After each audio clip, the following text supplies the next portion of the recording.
తిరుమల శ్రీకాళహస్తి ఆలయానికి భక్తులు పోటెత్తారు. తెల్లవారుజాము నుంచి ఆలయంలో ప్రత్యేక అభిషేకాలు నిర్వహిస్తున్నారు. ఇప్పటి వరకు 50,000 మందికి పైగా శ్రీకాళహస్తి ఆలయాన్ని దర్శించుకున్నారు. దీనిపై మరిన్ని వివరాలు మా ప్రతినిధి మోహన్ అందిస్తారు.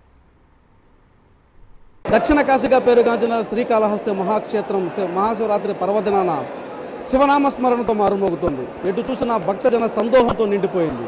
ఉదయం నుంచి కూడా దాదాపుగా 50,000 మందికి పైగా మధ్యాహ్నానికే దర్శనం చేసుకున్నట్లుగా ఇక్కడ అధికారులు అంచనా వేస్తున్నారు. ఈరోజు రాత్రి లింగోద్భవ దర్శనానికి సుమారుగా 1,50,000 నుంచి 2 లక్షల వరకు వచ్చే అవకాశం ఉందని చెప్పి కూడా అధికారులు అంచనా వేస్తున్నారు. దానికి తగ్గట్టుగా ఏర్పాట్లు కూడా చేస్తున్నామని చెప్పి కూడా చెప్పడం జరిగింది.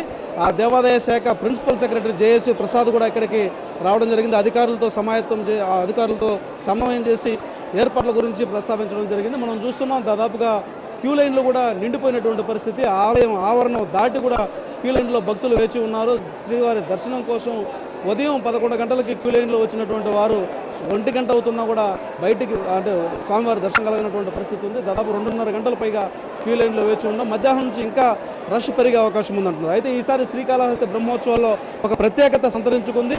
గతంలో దాదాపుగా దశాబ్ద కాలానికి పైగా లాకర్లకే పరిమితమైనటువంటి శ్రీవారి అమ్మవారి ఆభరణాలను ఈసారి తొలిసారిగా తీసుకొచ్చి గిల్ట్ నగలతో కాకుండా ఒరిజినల్ ఆభరణాలతో శివయ్యకు ఈరోజు నందివాహన సేవ ఊరేగింపు చేయనున్నారు.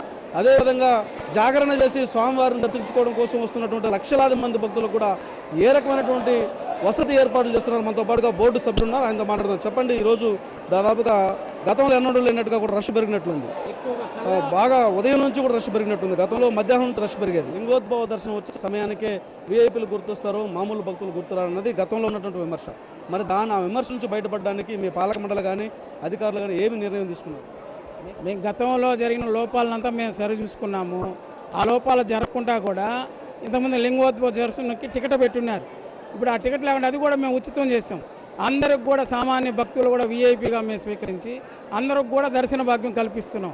దీంట్లో మేము టికెట్లు పెట్టి బిజినెస్ చేయాలనే అవకాశం ఏం లేకుండా అవన్నీ పక్కన పెట్టేసి సామాన్య భక్తులు కూడా ఆ స్వామి దర్శనం చేసుకునేదానికి అవకాశం కల్పిస్తుంది. ఆ లింగోద్భవ సమయంలో స్వామివారిని దర్శించుకునే వీలు లేకుండా చేసినటువంటి తరుణంలో ఈసారి ఆ టికెట్లను కూడా రద్దు చేసి అందరినీ కూడా ఒకే దారిలో పంపిస్తామంటున్నారు. మరి ఈ రకంగా జరుగుతుందా లేకపోతే ఇక్కడ కూడా ఏం జరుగుతుందనేది రాత్రి 1 గంటకు కానీ తెలియనటువంటి పరిస్థితి.